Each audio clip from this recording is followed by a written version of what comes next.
81절 좋아요로 장막을 참조해서 한 절씩 교독하겠습니다. 나의 영혼이 주의 구원을 사모하기에 피곤하오나 나는 주의 말씀을 바랍니다.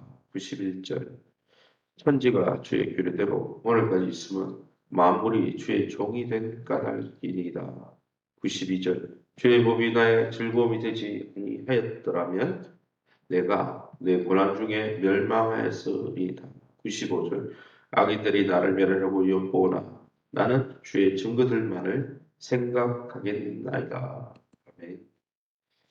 오늘은 시편 119편 81절에서 96절 말씀으로 주의 법이 내 즐거움이 아니었다면 이런 제목으로 말씀 함께 나누기 원합니다.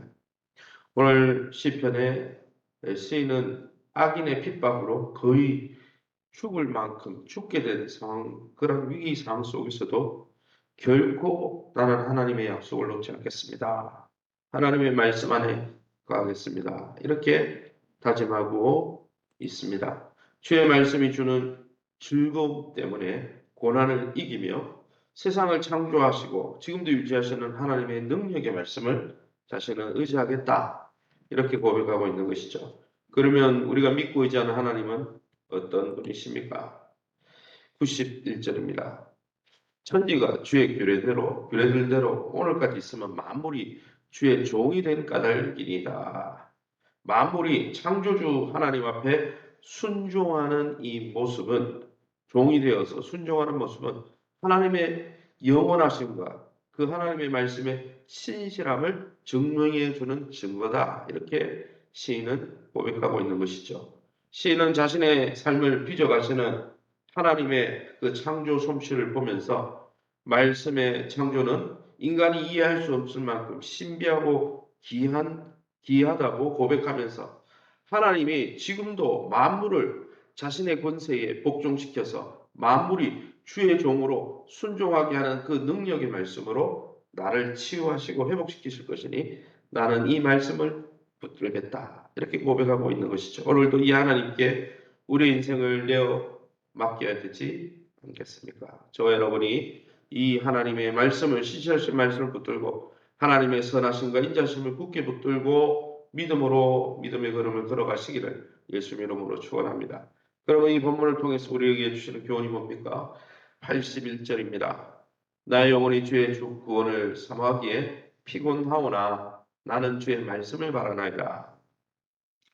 교만한 자의 이유 없는 핍박이 갈수록 거세지면서 어떻습니까?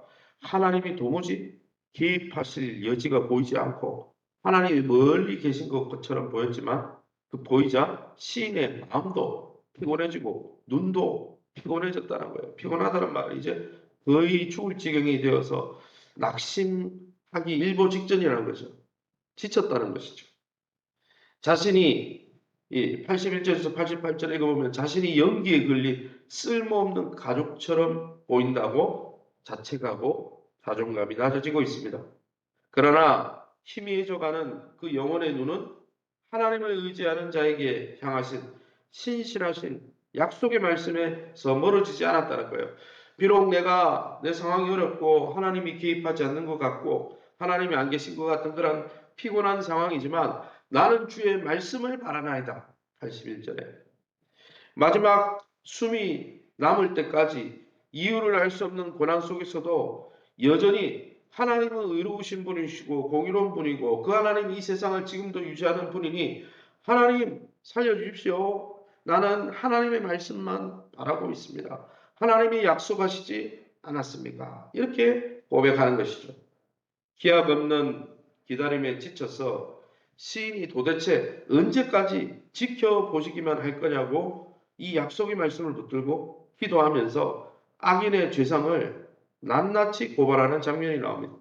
이것은 불신이나 불평의 외침이 아니고 하나님이 자신의 처지를 아시고 자신의 외침을 들을 만한 근거리에 계신다는 확신의 표현이죠. 그러기에 고난 중에 의연한 척하는 것이 신앙의 전부는 아니라는 거죠. 오히려 고난 중에 자신의 정직한 속마음을 털어놓고 하나님 앞에 토로하는 것이 진짜 믿음이라는 거죠. 고난 중에 포기하지 말고 하나님이 오늘도 일하시고 구원해 주실 수 있음을 믿고 확신하면서 하나님의 구원을 기다리시는 저와 여러분 될 수 있기를 예수님 이름으로 축원합니다. 92절입니다. 주의 법이 나의 즐거움이 되지 아니하였더라면 내가 내 고난 중에 멸망하였으리라. 하나님의 말씀이 주는 즐거움 때문에 시인은 고난 중에 절망하지 않고 살 수 있었다 고백하는 거죠. 사랑하는 성도 여러분, 하나님의 생명의 말씀이 주는 소망과 위로 없이는 한날 한시도 살 수 없다 말한 이 시인의 고백이 저와 여러분의 고백이 되고 있습니까? 무엇으로 여러분의 인생에 즐거움과 기쁨을 삼고 있습니까?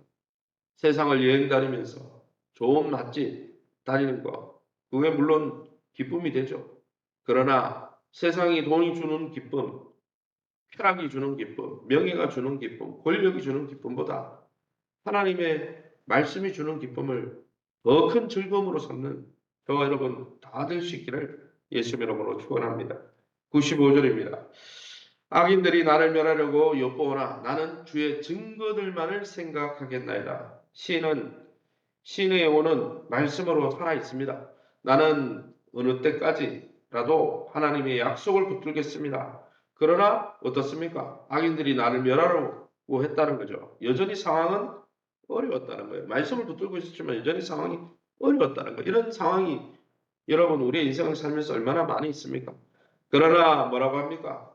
자신은 94절에 보면 자신은 하나님의 소유고 하나님의 것이고 하나님의 자녀라는 확신이 있었기에 하나님, 나는 이런 상황 속에서도 하나님의 구원을 호소하고 요청합니다. 이렇게 고백하고 있다는 것이죠.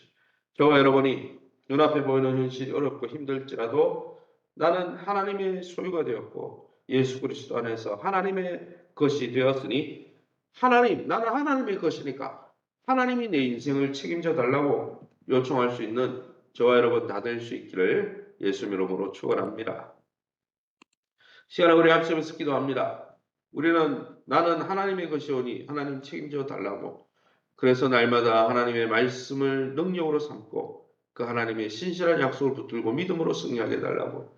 2025년 편처럼 예수의 사랑 안에 가고 충성된 일꾼을 세우며 믿음으로 또 다른 사람을 하나님의 백성으로 삼는 복된 교회가 되게 해달라고. 세우신 교회와 종강기를 맺게 하시고 교회의 사역에 함께 협력함으로 하나님의 영광을 누리게 해달라고. 한우들과 자녀들과 기업을 놓고 우리 가정을 놓고 또 우리 태신자 초청주일 5월 넷째 주 주일을 위해서 우리 합심해서 통성으로 기도합니다.